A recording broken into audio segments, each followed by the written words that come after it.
عصر کی نماز کے بعد قضا عمری قضا نماز پڑھی جا سکتی ہے، پڑھنا جائز ہے جب تک وہ آخری 20 منٹ نہیں ہو جائیں گے،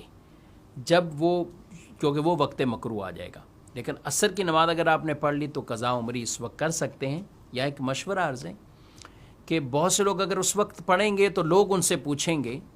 کہ یہ آپ کیا پڑھ رہے ہو بھائی، عصر کے بعد نفل پڑھنا تو ویسے ہی منع ہے۔ تو اب آپ اگر اظہار کریں گے تو ایک قضا عمری اور ایک گناہ کا اظہار ہے، اس لیے لوگوں کے سامنے عصر کے بعد نہ پڑھیں۔ اسی طرح فجر کی نماز پڑھنے کے بعد یا فجر کے فرض پڑھنے سے پہلے جو وقت ہوتا ہے اس میں بھی قضا عمری کی جا سکتی ہے، مگر چونکہ اس وقت میں